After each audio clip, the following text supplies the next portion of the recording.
The greatest battles are not fought with swords, but in the silence of the mind. In every crowd, there are two kinds of people, those who desperately seek validation, and those who effortlessly command silent authority. The profound difference between them is not wealth, status, or mere appearance, it is control. Control over your pulse when chaos erupts. Control over your tongue when you are provoked. Control over what the world is allowed to believe about you. Machiavelli, the architect of strategic realism, understood this immutable truth: everyone sees what you appear to be, few know what you really are. He knew that survival, whether in a Renaissance court or a modern boardroom, depends entirely on the projection you maintain, not the emotion you feel. The moment you reveal too much of your inner life, the crowd doesn't admire you, it simply begins to study you. When the wrong people learn your weaknesses, your true desires, or your emotional fault lines, they are not your observers, they are your potential executioners. Power is not in domination, power is in concealment. That's why the most dangerous men are never the loud, erratic ones, they are the calm, unreadable forces who move with the cold precision of a chess grandmaster. This is the art of public restraint, the Machiavellian discipline of mastering perception. Here are 10 things you should never do in public if you wish to keep your power, your mystery, and your respect. 1. Never complain publicly. Machiavelli warned that rulers who display weakness invite rebellion. In the modern context, a person who complains publicly invites pity, and pity is the death of respect. When you voice a complaint, you are subconsciously saying, "My circumstances are bigger than my capacity to handle them." You admit defeat to a situation.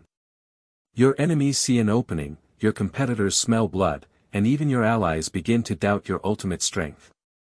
The strategic response: silent resilience. If you remain composed while others crumble, people assume you have hidden resources, a superior strategy, or an unshakable core they cannot see.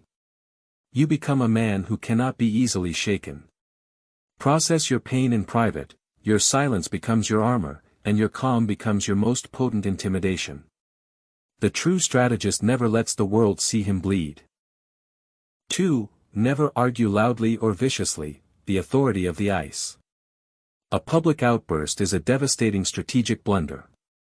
When you allow an opponent to drag you into a shouting match, they instantly equalize the playing field and rob you of your authority. The key is understanding the psychological optics. The power equation: the moment your voice rises, you signal that you have run out of logical ammunition and are now relying on brute emotion. This is a clear indicator that your internal state has been successfully hijacked by the situation or the person provoking you. The auditor's perspective: in any public argument, onlookers become the jury. They don't analyze the facts of the dispute, they judge the level of control displayed by each party. The one who remains unruffled, whose voice never wavers, is perceived as being in command of both himself and the situation. He appears to be reacting to noise, not engaging in a debate. The strategic response, the strategic pause. Don't merely be silent, let your silence be a weapon. When confronted, take a deliberately slow breath.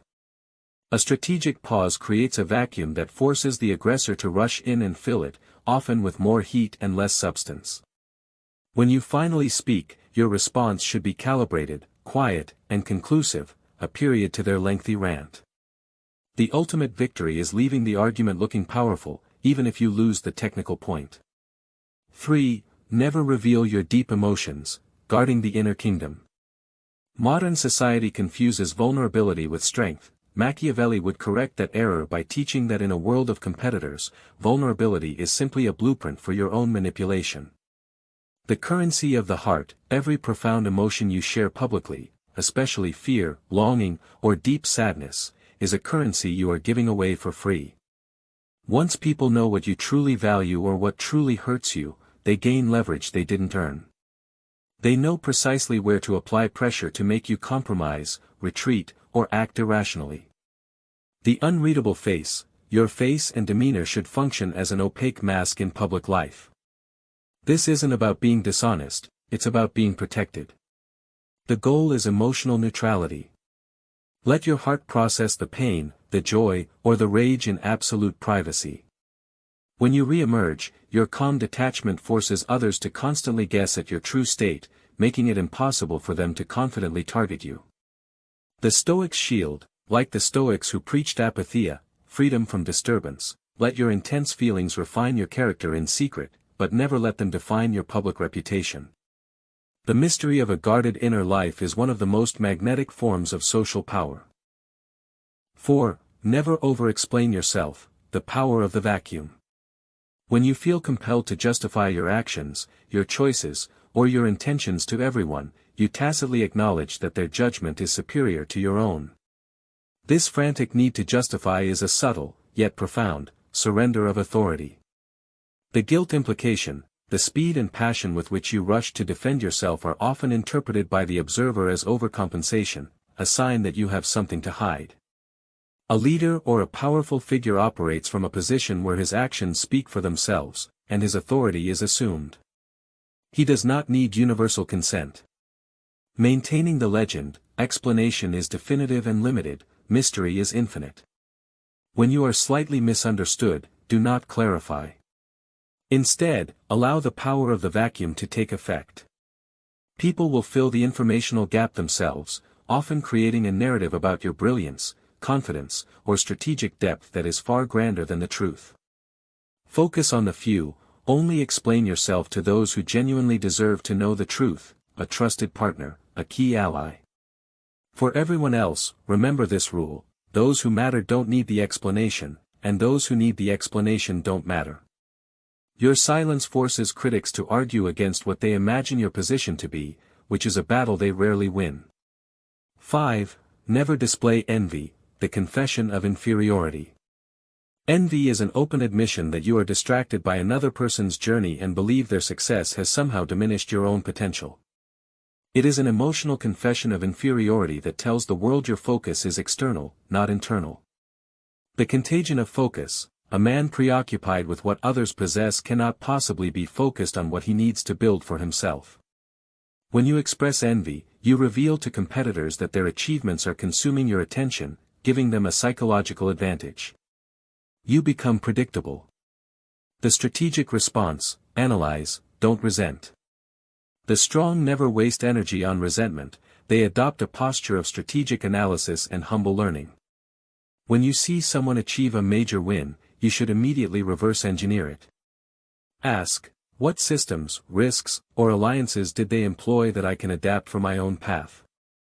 Radiating self-contained ambition, true power comes from the absolute confidence that your destiny is within your control. This self-contained ambition makes you look completely unbothered by the success of others, because your own victory is simply a matter of focused execution, not competition.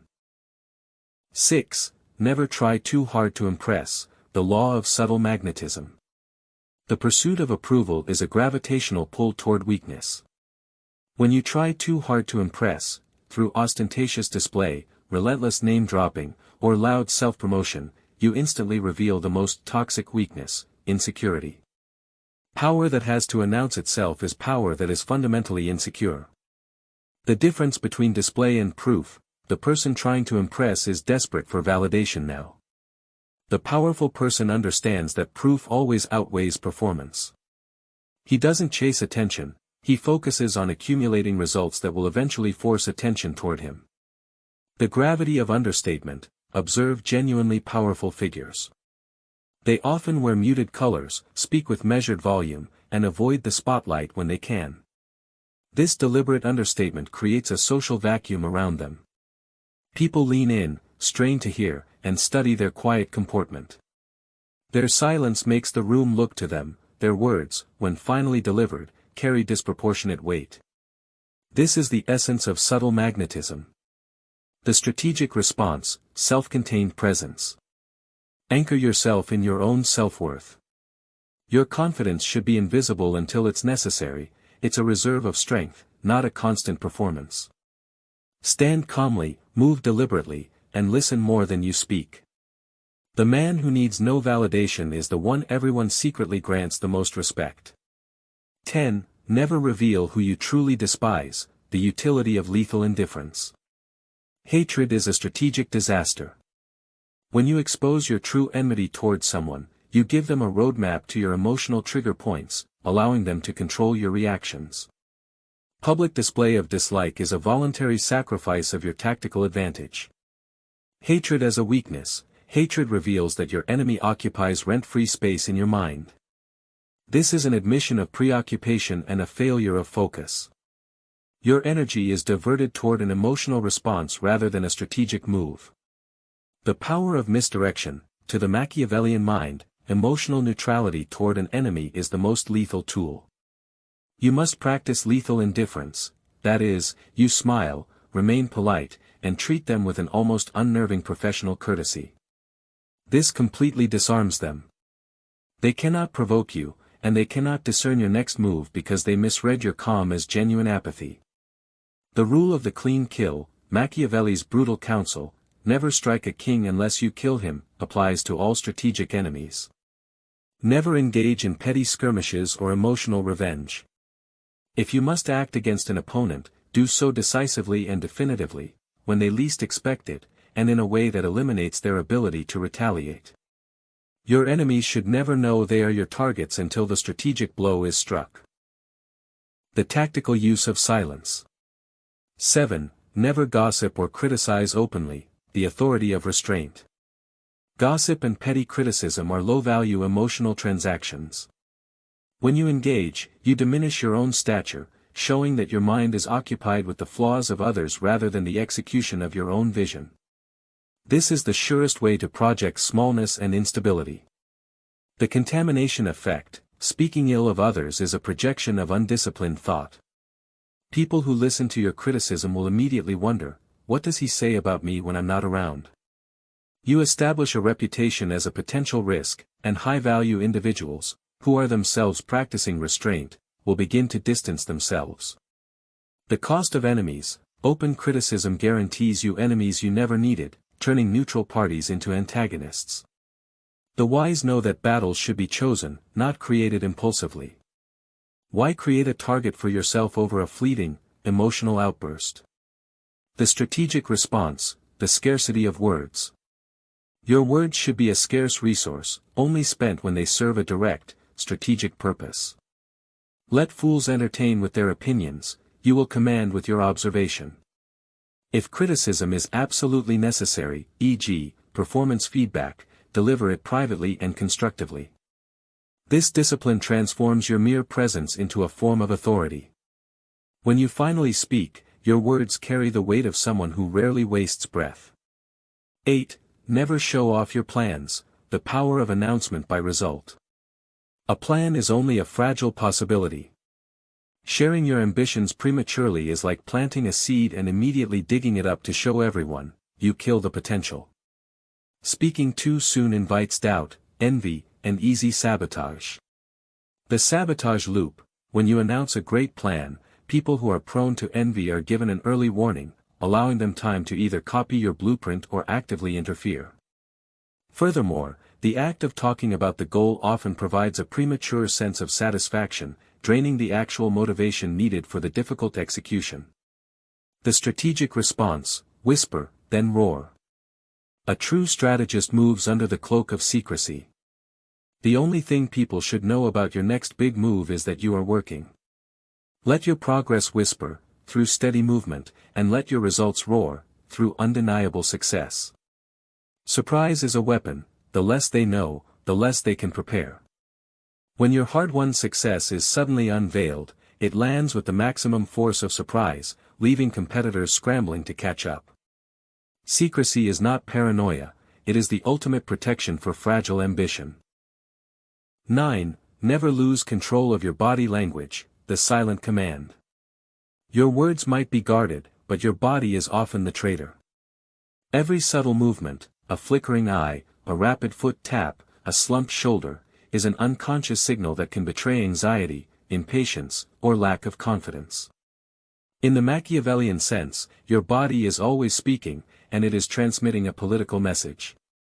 Reading the microsignals, the practiced observer watches your hands, your breathing, and your eyes for confirmation of your truth. A man who is internally shaken but verbally composed is revealed by a darting gaze or an inability to stand still. This is an invitation for others to apply psychological pressure. The strategic response, deliberate posture. Train yourself to hold a deliberate posture. Your movements should be slow, measured, and intentional. When standing, maintain solid grounding. When listening, maintain calm, unbroken eye contact. Even under stress, force a slow, measured breath. This composure broadcasts a profound message: my environment does not dictate my internal state. The power to command a room starts with the power to command your own physical form. 10. Never reveal who you truly despise, the utility of lethal indifference. Showing hatred is a strategic and tactical blunder. Hatred is a public confession of emotional investment, and emotional investment is the greatest weakness a man of power can possess. The cost of exposure: when you openly hate someone, you grant them significance they likely don't deserve. Crucially, you show the world that this person has the power to provoke you. This hands your enemy leverage. They know they only need to mention your hatred to distract you, discredit you, or bait you into a rash decision. The strategic response, neutrality as camouflage. Practice lethal indifference, a deliberate, cold neutrality. Treat your enemy with the same polite, detached professionalism you would afford a stranger. Smile, maintain cordiality, and refuse to engage in personal attacks. The element of surprise: this indifference causes your enemy to misread you, assuming you've forgotten the slight or that they are beneath your notice. This underestimation is precisely where you gain your advantage. When you finally move against them, your actions must be decisive, sudden, and complete, a move of pure strategy, not hot emotion. You never show your enemy your hatred until the moment you eliminate their power.